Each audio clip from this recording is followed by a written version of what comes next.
Hi, I'm Abby Errey and I run a couple of businesses.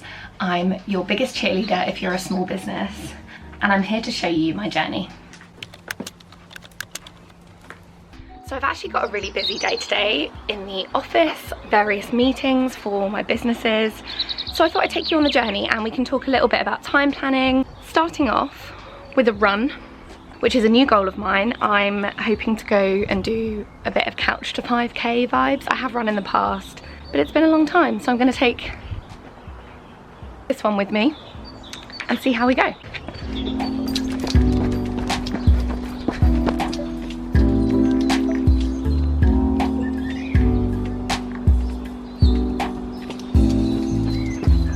I did it, so now it's time to get to work.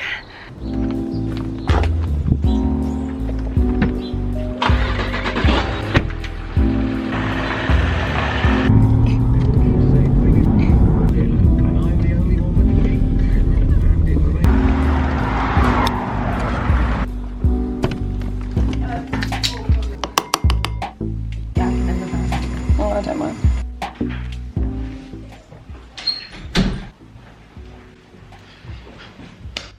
Ready for my first meeting. So today I'm going to talk you through some of my favourite time planning tips from studying at university and then moving on to work at a marketing agency, now running my own marketing agency and then starting another business on the side of it. I do know the struggles of being able to fit everything in. As you know, today is a very heavy meeting day for me. I'm about to have my first one now, and that is actually my first tip. It's to plan in meetings together or even back to back, if your brain can handle it, of course. So this means that the allocated meeting times can't overrun. If they're back to back, you can't spend too long faffing about in a meeting, talking about stuff that might not be relevant and therefore wasting time. You have to use your time effectively because you've got the next meeting to get to. I'm going into this first one now. Just got my breakfast actually. So it's a breakfast meeting today. Honestly, don't worry. I was actually just saying to the people in the office, I quite like it when I book in loads of meetings throughout the day because it's quite, I don't know, it feels like quite an effective use of time.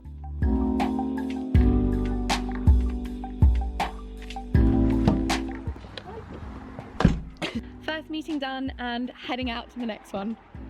I'm also getting Eleanor, my colleague, there she is, hello, to drive me today so that I can do a few emails while I'm in the car. The second reason for planning in meetings back to back in one day is because when you step away from your desk or laptop work and go and have meetings, it can take out quite a huge chunk of time. So for example, if I just had 2 meetings in a day and I had one in the morning and one in the afternoon with lunch in the middle, which of course is very important, that can make it a lot harder to get stuck into other project work.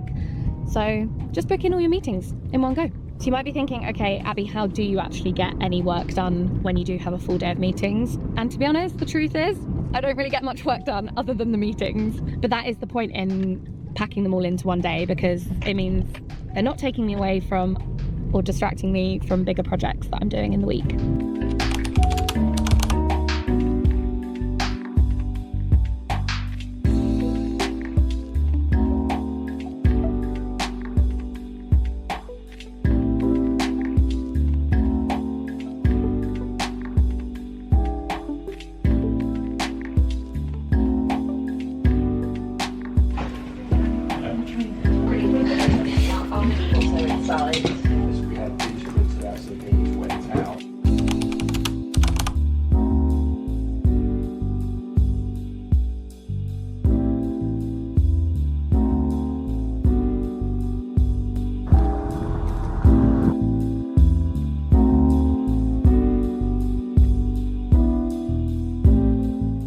So it's been Ben's birthday recently.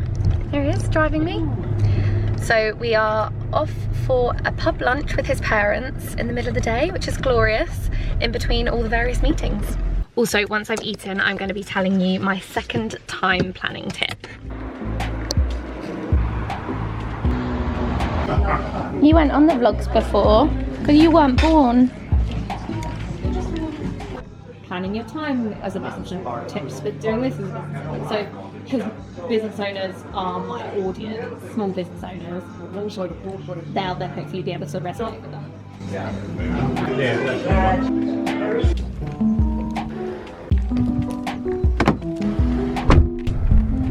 So my second time planning tip is actually to take the time to plan, which I know sounds really counterintuitive because it might feel like you're wasting time if you're sat there planning your day, but trust me, it's worth it, because if you end up flitting around trying to figure out what you're doing and fit tasks in, you'll actually end up wasting time. On that note, I'm off to my next meeting.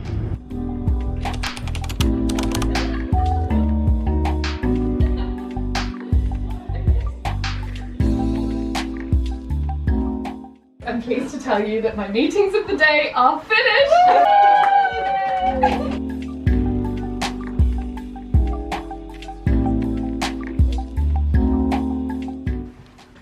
So it's the end of the working day. I'm feeling very sleepy after all my meetings today, but I still have a final tip to share with you. So my third and final time planning tip is learn to set boundaries with your time. I need to tell myself this more. Let's say you're doing everything right, you've planned out your full day with your full task list, and then you check your emails halfway through the day and a client has asked you to do something urgently. Please don't think that you need to drop everything, mess up your original plan and do that thing. I know with some businesses you have to be reactive, but in most scenarios, you can just email that person back and say, thank you, I've received your email, I'll take a look later today, I'll take a look tomorrow. Set yourself that boundary. And one thing to remember is that when someone is emailing you, they're actually ticking off something from their to-do list by giving you a task, so that shouldn't automatically go onto your to-do list for the day. So please don't let someone else dictate every second. Take a bit of control and set yourself some boundaries. I was always a bit of a people pleaser, and whenever I opened my emails and someone asked me to do something, I would drop whatever I was doing, get onto that task straight away, and then I realised that actually I was letting other things slide. When you get to the point when you've got quite a lot of emails coming in, it's just not feasible to do that. Thank you for listening to my podcast.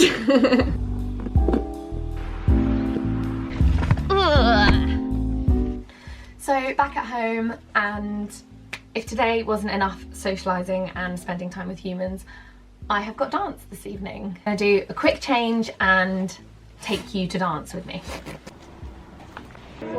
I've just got to dance, and Jen, who I dance with, she's also a fab artist. Look what she's made me! I actually love it so much, yeah. I'm so obsessed. It's so good.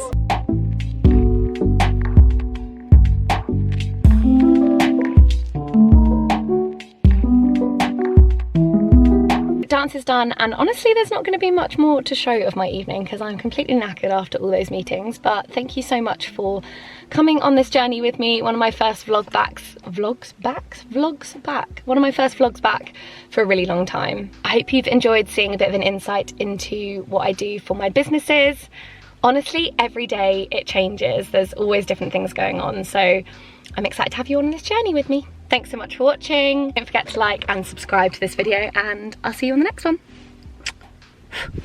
The cheesy kisses. I used to do those at the end all the time. If you ever watched the old vlogs, that's what I used to do. I used to do a at the end. Maybe I should continue those. Anyway, thanks for watching.